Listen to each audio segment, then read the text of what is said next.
নমস্কার বন্ধুরা, আশা করি আপনারা সবাই ভালো আছেন। আজকে আমি বানাবো কালো ছোলার ঘুগনি হাতে মেখে। দেখুন, তার জন্য কালো ছোলা লাগছে, আলু, পেঁয়াজ, আদা রসুন বাটা, টমেটো কুচি, সরষের তেল, ধনে, জিরে, হলুদ, নুন, কাশ্মীরি লাল লঙ্কা গুঁড়া, আর লাগছে গরম মশলা, তার সাথে লাগছে তেজপাতা। দেখুন, সব থেকে প্রথমে আমি ছোলাটাকে নিয়ে নেব। এটা কোনো রকম ভাজবো না, হাতে মেখে বানাবো। তারপরে একটু কাশ্মীরি লাল লঙ্কা গুঁড়ো দিলাম, একটু জিরে গুঁড়ো, একটু ধনে গুঁড়ো, একটু হলুদ গুঁড়ো, স্বাদ অনুসারে নুনটা দেব।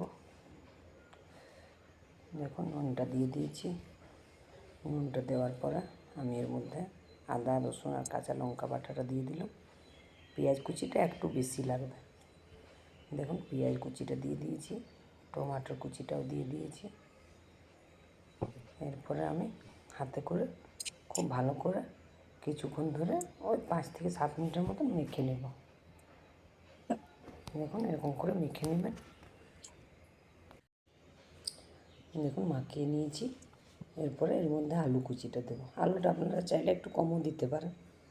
তারপর সরষের তেল একদম সামান্য 2 চামচের মতো সরষের তেল দিয়েছি। দেখুন, তারপরে আরেকবার মেখে নেব এরকম করে ভালো করে আলুগুলো তাই যেমন মশলাটা ঢুকে যায়।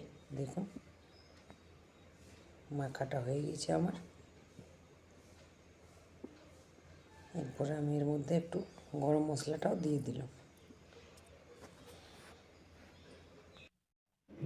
মাখা হয়ে গেছে। এরপরে ইন্ডাকশানে আমি চাপিয়ে দিয়েছি, আঁচটা মিডিয়ামে রাখবো। তেজপাতাটাও ওই সময় দিয়ে দিয়েছি। দেখুন, তারপরে আমি একটু ফুটতে দেব। আঁচটা কিন্তু একদম মিডিয়ামে রাখবো। কাঁচা লঙ্কা আর একটু দিয়ে দিলাম, আপনারা চাইলে দিতেও পারেন বা নাও দিলেও হবে। আমি বাটার সময় দিয়েছিলাম, কিন্তু আর একটি দিয়েছি ভেঙে পড়ে। দেখুন, একটু নেড়ে নিলাম আমি। এরকম করে নেড়ে নেবেন।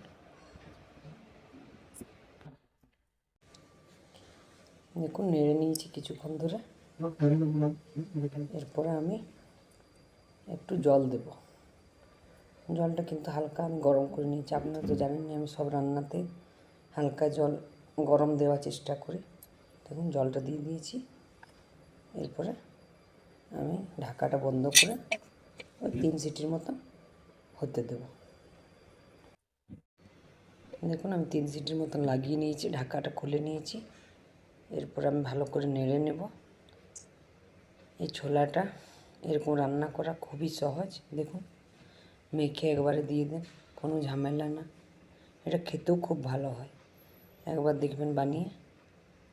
দেখুন, হয়ে গেছে। আমি ইন্ডাকশানটা বন্ধ করে দিয়েছি। দেখুন, হয়ে গেছে বন্ধুরা। যদি আমার ছোলাটা আপনাদের ভালো লাগে তো একটা লাইক করবেন, সাবস্ক্রাইব করবেন। আর আমার ছোলাটা দেখার জন্য আপনাদেরকে অনেক অনেক ধন্যবাদ। ভালো থাকবেন, সুস্থ থাকবেন। আবার অন্য ভিডিওতে খুব তাড়াতাড়ি চলে আসছি। দেখুন, কাঁচা লঙ্কা দিয়ে দিলাম, একটু পেঁয়াজ কুচি দিয়ে দিলাম। আপনারা চাইলে ধনিয়া পাতাও দিতে পারেন, আমার কাছে ছিল না বলে আমি দিচ্ছি না।